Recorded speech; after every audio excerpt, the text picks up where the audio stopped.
લીંબડી નગરપાલિકા વોર્ડ રચના અને નવા સીમાંકન બાબત લીંબડી શહેર કોંગ્રેસ સમિતિએ આપ્યું આવેદનપત્ર।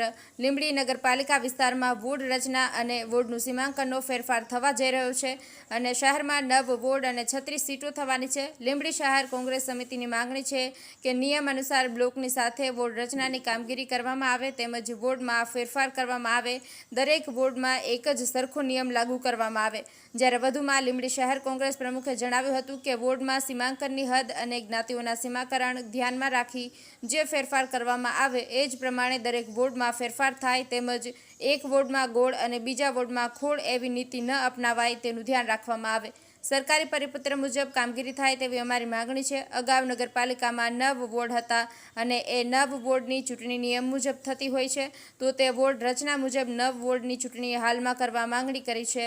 સીમાંકન બાબતે કાર્યવાહીની લેખિતમાં તેમજ મૌખિકમાં જાણ લીંબડી શહેર કોંગ્રેસ સમિતિને કરવામાં આવી છે એવી માંગણી છે। આવેદનપત્ર સુપરત વખતે લીંબડી શહેર કોંગ્રેસ આગેવાનો કાર્યકરો હોદ્દેદારો મોટી સંખ્યામાં હાજર રહ્યા હતા। કલ્પેશ વાઢેર, સુરેન્દ્રનગર। આજે હું અને અમારી શહેર સમિતિ રઘુભાઈ ભરવાડ અને લીંબડી શહેર સમિતિ દ્વારા ડેપ્યુટી કલેક્ટર સાહેબને લીંબડી શહેરના કોંગ્રેસના આગેવાનો સાથે નવી વોર્ડ રચના બાબતે એક આવેદનપત્ર અમે આપવા આવ્યા હતા, જેમાં અગાઉ 9 વોર્ડ હતા એ પ્રમાણે સીમાંકન 9 વોર્ડનું રાખવું અને એ જ મુદ્દે ચર્ચા કરી ડેપ્યુટી કલેક્ટર સાહેબને આવેદનપત્ર આપવામાં આવ્યું છે।